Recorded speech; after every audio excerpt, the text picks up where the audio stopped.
Hello and welcome back to CheatSheetPros.com. Today is February 29th and I posted some plays today because of course it's free premium Thursday, so I hit these on Twitter, our Facebook group, our premium group, and our Facebook chat. But I want to walk through the NBA cheat sheet, look at some other games, and kind of show you some things that jump out at me and how I came to find these plays by looking at the cheat sheet to kind of teach you guys some of the things that I am looking for.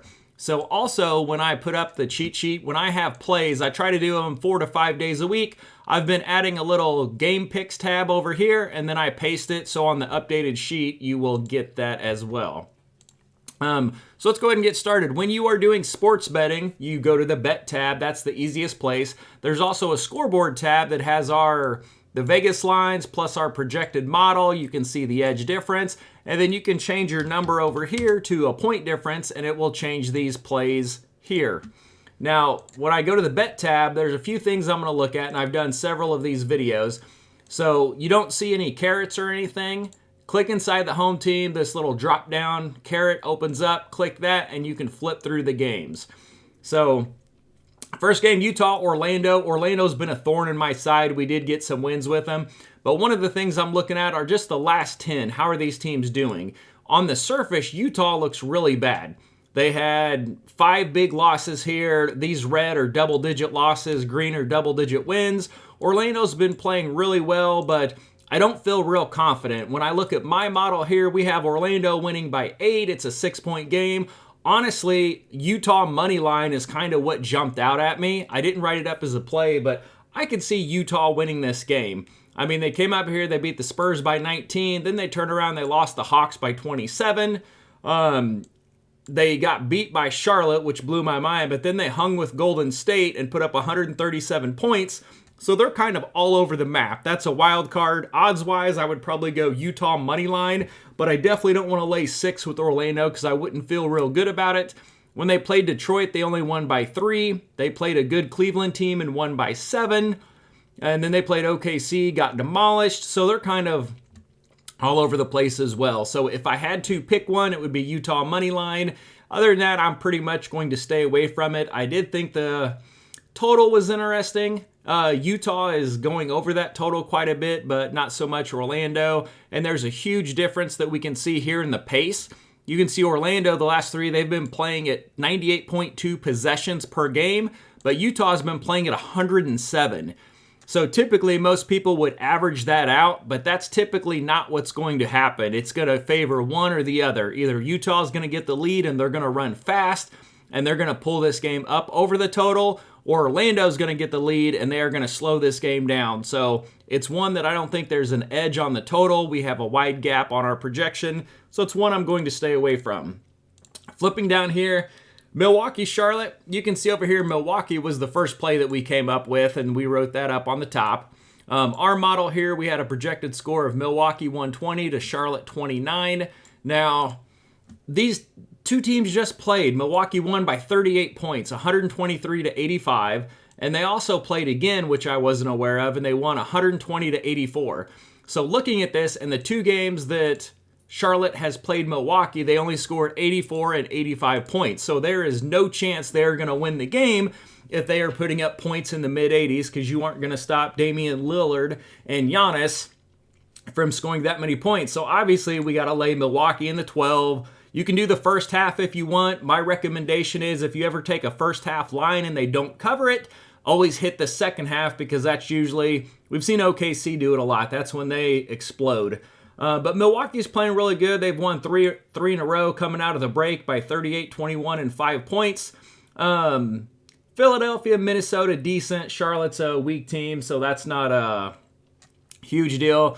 Charlotte, they had a run here. I don't know what happened, but then, they kind of fell off again, lost, and then Milwaukee crushed them by 38. So Milwaukee's the only way to go here. Our model has this by a 29-point game. They've eclipsed that in the 2 times that they have played. And then you want to come down here and look at these efficiency numbers. So what I'm looking at is what they do to the season versus the last 3. These numbers over here to the side, these are the rankings. And then these are the offensive numbers. And then these are the defensive numbers. Now, what this means is this is per 100 possessions. So if every team had a 100 possessions, this is how efficient the offense or defense is. For example, Charlotte over the last 3 games has a 0.89. That means they are only scoring 89 points per 100 possessions. That's really, really bad, which you can see by the 30th ranking. Milwaukee, on the other hand, is at 1.20. That means they are scoring 120 points per 100 possessions. So there is a wide, huge gap there, and that's third best, and that's dead last. So that's where, when I talk about OE and DE, that's offensive and defensive efficiencies. And then defense is just the opposite. Here we can see Milwaukee is only allowing 98 points per 100 possessions, and then Charlotte is allowing 102, which is decent, but it's because they're getting blown out of the water, not because they're being competitive. So we can get some quick differences on the efficiency. And then if you're looking at totals, you want to look at pace. And this is the same thing. We have the pace for the season. Over the last 3 games, I want to see if the teams are playing faster, slower. These teams both rank really slow. 98.7 and 98.4 ranks 21st and 24th. So we project this game here at 97.6. So if you see this rough number here, this is just a rough calculation of where we project the game to play at. To give you an average, league average last year and the year before was 102.5. 102.2 to 102.5. I use 102 and 102.5 for model calculations, but that's typically where they sit after all of the games are played. So this would tell us the game is going to be very slow. Milwaukee is going to win the game. Wow, that's a really low total, 216. What did they play at last time? 208, and then over here 204. So they've played under that twice. So yeah, not really interested in the total, but we do like Milwaukee. Flipping down here, Golden State Knicks. I did put a secondary play down here. I always like to do either a secondary play or my thoughts and opinions on some other games. Golden State -4 was one of them. It was bouncing between 4, 4.5 this morning. Looking at this, they've won actually 8 of the last 10. And if you go down here, 9 of the last 11. That's pretty good. They only lost by 5 to the Clippers. And then they got thumped by Denver, which it was a close game for a little bit. Other than that, I'm going to look here and look at their margins. The green is double-digit wins, and you can see they've got a lot of them. So Golden State's shooting really well, and they are playing really well right now. Over the last 10 games, they're averaging 121.6 points. Over here, the Knicks were on fire right here. They were tearing it up, and then these last 10 games, they kind of fell off of a cliff. You can see they're 3-7. They did manage to beat Detroit. Detroit is a horrible team, and they beat them by 2 points. They managed to beat Philadelphia, which was struggling, by 14 points. So those 2 wins are not very impressive. They lost by 23 to the Pelicans, 14 to Boston, 18 to Orlando, 14 to Indy, and 14 to Dallas. So I've got to go with the Golden State Warriors here and lay the 4 points. If we're looking at efficiency numbers down here, we can see that 105, 110, 114, 114, fairly close. And then defensively, right here is where you see the huge gap. And let's see, I wish I could blow this up for you. So Golden State has dropped their defensive efficiency the last 3 games from 113 to 102, meaning they are allowing 9 or 11 less points per 100 possessions. And then the Knicks, they're kind of falling off. They were allowing 111 points per 100. Now they're allowing 123, which is 30th. So not very good. So I would lean to Golden State here. The other thing I look at is home road splits. So we can see here, Golden State, they're about the same home road. They're just over 500. Not a huge deal. ATS, I always want to check. What's impressive, and I didn't put this in my write-up, I just now noticed it, is on the road, Golden State's 18-8 against the spread. That is phenomenal. So that's a good nugget for the Golden State side. And then over here, Knicks, 20-10 at home. That's decent, but not phenomenal. The teams like Boston that you see are like 24-5. You know, those are the home teams you want to kind of be a little weary of.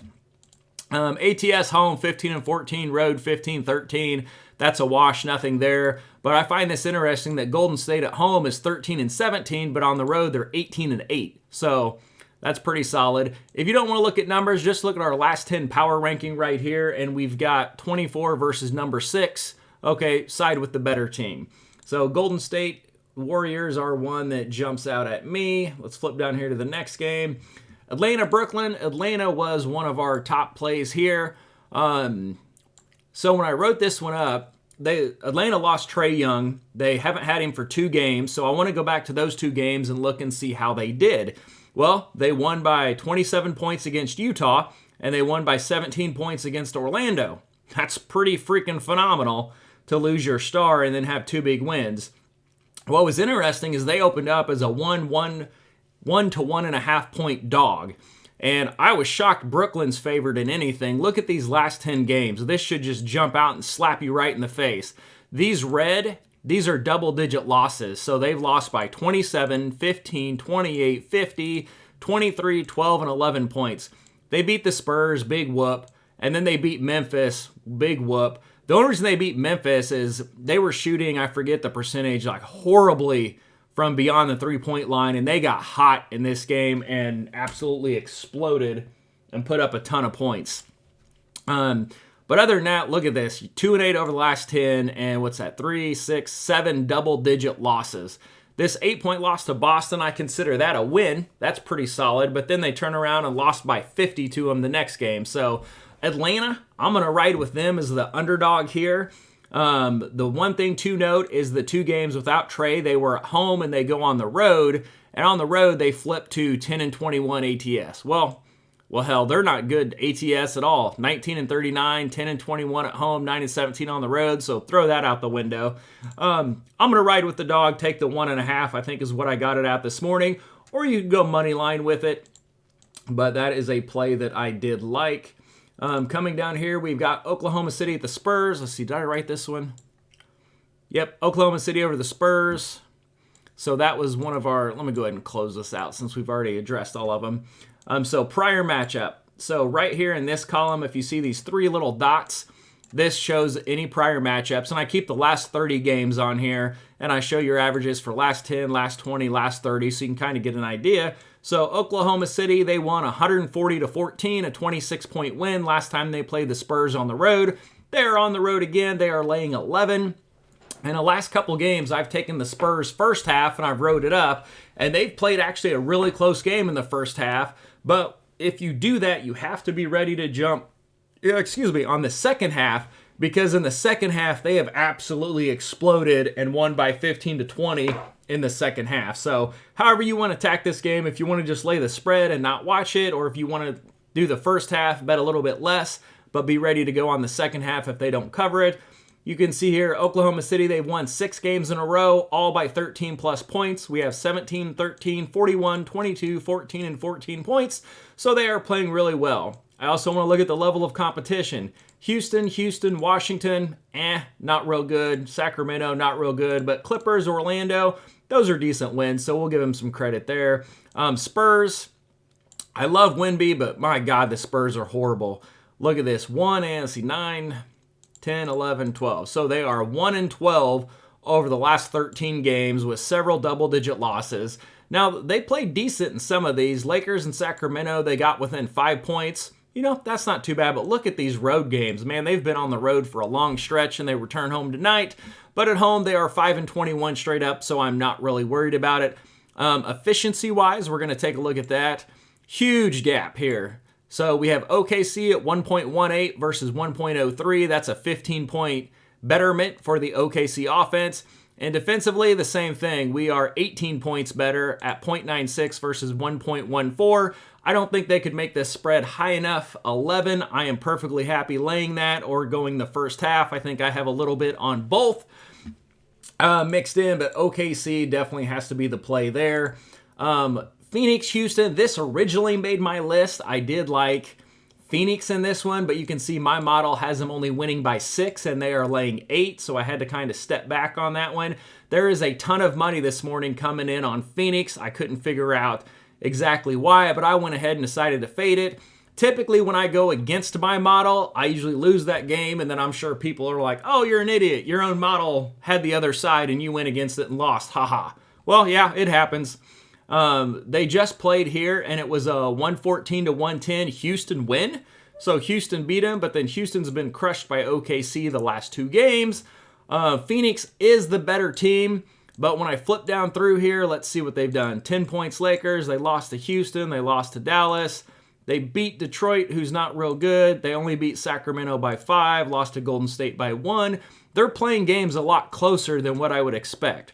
So looking down here at the efficiency numbers, we got Phoenix is definitely better on offense. And then defensively, it kind of goes the other way. Houston's a little bit better. So I think a spread of 8 is too many, but I am sure as heck not going to take Houston, who's 5-23 on the road. So this is a game I decided to fade, but there was like 94% of the cash coming in on Phoenix. So people absolutely love that one if that's a play you want to follow. Miami, Denver. I hate doing anything with Miami. We released a play on them last night. They ended up winning, but that's basically just because Portland is bad. Both teams are doing really well. You can see Miami's riding a 5-game win streak. Denver is riding a 4-game win streak, and they have several by double-digit wins. Pace is one thing that does jump out at me on this game that I wanted to see since we have 2 good teams. And we've got 98-101. We project this about 96.6 to slow down quite a bit.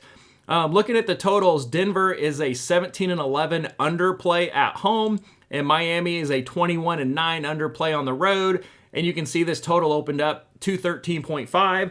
I actually pulled the number. It opened at 217 and skyrocketed down to 213.5. Originally, I was going to do an over on this because you can see these offenses.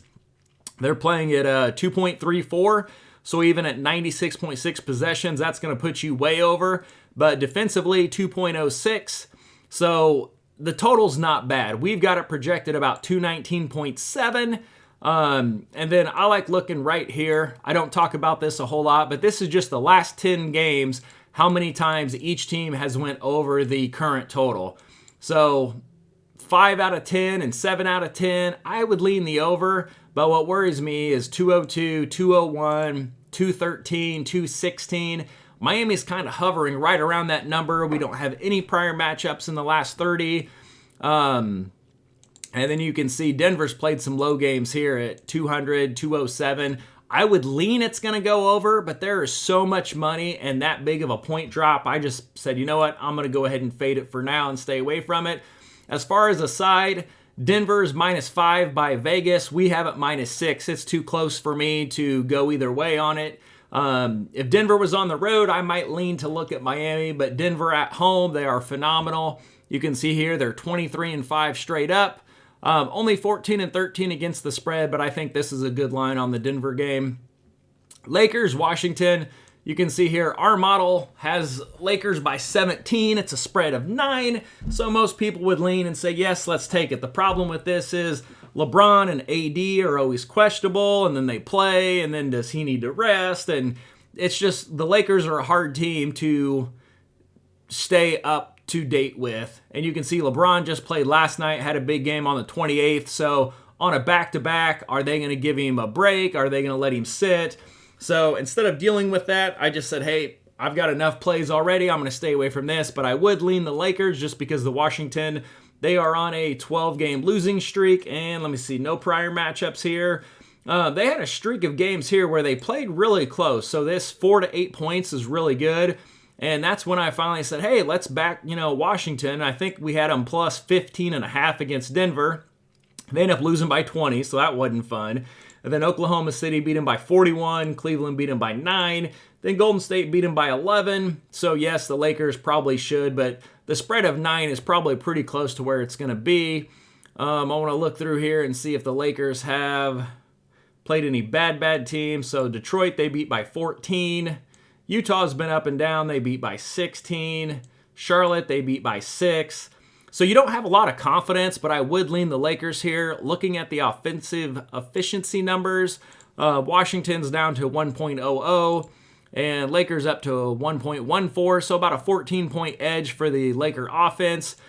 Defensively, a small 5-point edge for the Lakers, so it's probably a pretty good line. My guess is they'll probably win this by 10 to 12 points, but again, it's close enough to the Vegas line of 9 that I'm probably not going to touch it.